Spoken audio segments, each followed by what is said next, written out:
Como é que é, família? Daqui fala o J Privado. Atenção, é o J Privado, empresário estrangeiro que veio investir em Angola, foi estuprado na cadeia. Assassinato de caráter por Souza Jamba. Tudo isso e muito mais você acompanha aqui agora no canal Limite TV, a TV que chega a você, a TV que não vai ajudar você, mano. E aí, família? Segundo chega aqui o site, né?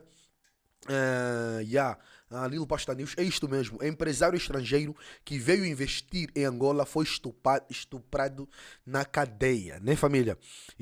Uma história inédita do investidor estuprado. Esqueceu os documentos no hotel quando se deslocava a uma reunião. Foi detido e violado.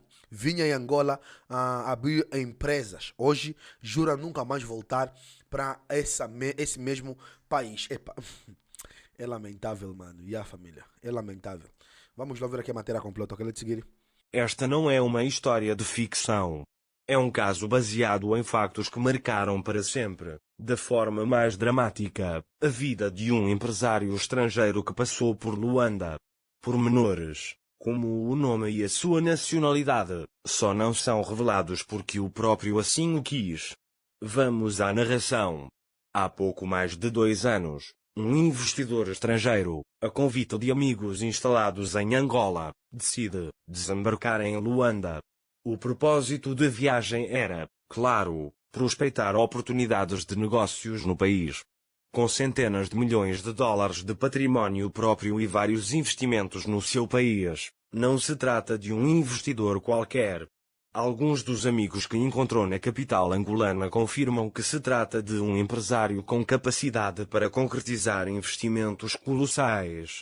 Dá-se que, depois de alguns dias acomodado num dos principais hotéis da cidade, decide sair a meio da tarde com o motorista ao encontro de amigos que o aguardavam para comes e bebes.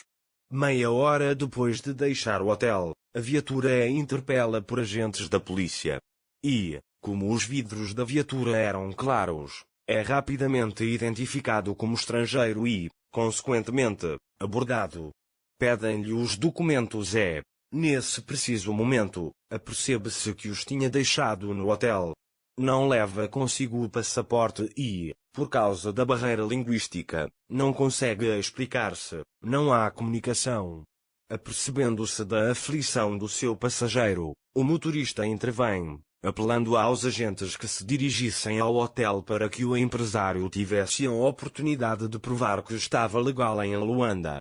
Esforço em vão, decididos e sem meias medidas, os agentes conduzem o empresário a uma esquadra policial. Alertados, os amigos reagem e apressam-se à polícia com os documentos. Explicam-se, imploram, mas sem sucesso. O investidor acaba mesmo por ficar detido da tarde de sexta-feira até à manhã da segunda-feira imediata. Não foram menos de longas e dolorosas 60 horas enclausurado numa cela com alguns acompanhantes. Libertado na manhã de segunda-feira, não lhe ocorre nada mais do que abandonar imediatamente o país. Pede aos amigos que ajudem a sair imediatamente. Estes, apesar de solidários, tentam de tudo para demovê-lo. Asseguram-lhe que se tratava de um episódio que jamais se repetiria. Garantem-lhe apoio total, incluindo proteção, informados do grande interesse que tinha em investir em Angola e das amplas possibilidades que tinha para concretizar bons negócios. Mas o importante investidor já tinha tomado a sua decisão enquanto se encontrava enclausurado na cela. Era irreversível. No dia seguinte, quando finalmente se despedia dos amigos no aeroporto 4 de fevereiro, confessa ao mais próximo com os olhos umedecidos: jamais volto a pôr os pés neste país, fui violado na cadeia. O amigo olha para ele atônito e, sem dizer uma palavra, dá-lhe o abraço de consolo e de despedida. 3 anos após a humilhação por que passou em Luanda esse investidor estrangeiro, o Valor Econômico destaca uma entrevista reveladora do quão o pormenor da segurança é largamente ignorado nas preocupações de atração do investimento.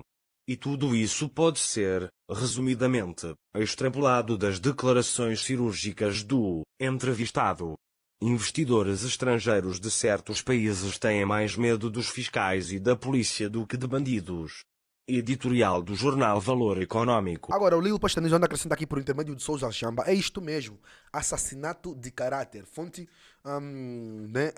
Lilo Pastanejo. Vamos lá ver que é a matéria completa também, ok? Let's get it. O Murugan Tsivangirai, falecido líder da oposição no Zimbábue, foi um adversário formidável de Robert Mugabe.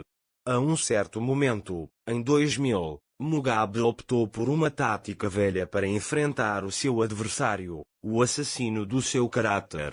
É assim que aparece um personagem curioso chamado Ariban Manasseh, um falhado empresário israelita com operações em várias partes do mundo, incluindo o Canadá.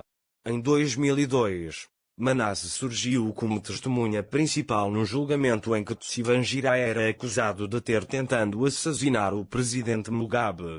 Havia uma montagem, em que o Tsivangirai aparentemente estava a conversar com o Ban Manasseh sobre a tal operação. Tsivangirai tinha pago o Ban Manasseh $100.000 americanos para a operação. Tsivangirai dizia que a quantia foi paga porque o Manasseh tinha se apresentado como um lobista perante o governo americano. Em todo o caso, por alguns meses o Ban Manasseh não parava de falar mal de Tsivangirai na imprensa estatal zimbabueana. A um certo momento ele até disse que a sua família estava a ser ameaçada seriamente pelos homens de Tsivangirai, algo que foi prontamente provado como sendo falso pelo jornal canadense The Globe Mail and Guardian. Ban Manasseh tentou se apresentar ao público zimbabueano como uma vítima de Tsivangirai. Naturalmente, quando o Ban Manasseh fazia as suas alegações contra o Tsivangirai, a imprensa estatal não procurava o contraditório. É que tínhamos aqui um caso clássico de assassino de caráter de um adversário político. A empresa estatal era uma das armas de Mugabe no assassino do caráter de Tsivangirai. O que parecia ser reportagens não era nada mais do que esforços para mostrar que Tsivangirai era um tirano muito perigoso. Ban Manasseh, como já se disse, era muito bom em fazer-se uma vítima de Tsivangirai. Só que Manasseh, cuja história era de empreendimentos que tinham falhados, afinal tinha sido pago $600.000 pelo governo de Mugabe para fazer parte da armadilha contra Tsivangirai. No tribunal, o juiz disse que Manasseh era um mentiroso sem escrúpulos e o caso caiu. Aqui não havia nenhuma procura pela justiça. Ban Manasseh queria ficar rico. Ponto final. O objetivo do espetáculo de Ban Manasseh nos tribunais era para desfazer o caráter de Tsivangirai.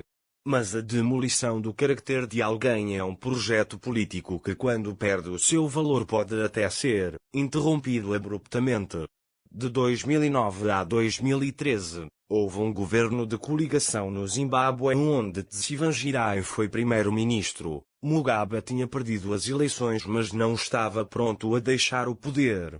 De repente, o mulherengo perigoso tornou-se numa figura respeitável na imprensa estatal. É por isso que figuras inteligentes, com moral e integridade, raramente envolvem-se em projetos de assassino de caráter. Ban Manasseh é hoje lembrado como o homem que desavergonhadamente foi usado para manchar a imagem de Tsivangirai. Para Ban Manasseh, suspeito, o mais importante foi o dinheiro. O grande problema de operações de assassinos de caráter é que os seus protagonistas muitas das vezes são indivíduos sem princípios de moral, que são somente motivados pelo dinheiro ou o desejo de uma certa notoriedade. São esses que estão usualmente prontos a fazer parte do circo de demolir o bom nome de alguém com que ele poderia ter tido alguma ligação no passado. O processo do assassino de caráter de alguém envolve uma mistura de fatos com falsidades. As acusações têm que ser chocantes. Se tiverem algo a ver com o sexo, ainda melhor. Em 2009, a esposa de Murugan Tsivangirai, a Susan Tsivangirai, faleceu num acidente de viação. De repente, a imprensa estatal no Zimbábue não parava de publicar histórias dos casos que Tsivangirai estava a ter com várias namoradas que se queixavam que ele tinha uma condição médica estranha. Havia vários sites zimbabueanos, criados pelos serviços secretos, cujo trabalho era divulgar material para denegrir o Murugan Tsivangirai. o líder da oposição zimbabueana, passou a ter a fama de ser mulherengo. Havia mulheres em várias partes do mundo que alegavam ter tido casos com Tsvangirai. Todas estas mulheres estavam zangadas porque Tsvangirai tinha-lhes deixado, etc. Estas mulheres também falavam detalhadamente sobre a vida sexual que tinham com Tsvangirai. Só que ninguém via a cara dessas mulheres. Não é por nada que a imprensa estatal nunca entrevistou Tsvangirai no momento em que o assassino do seu caráter estava em curso.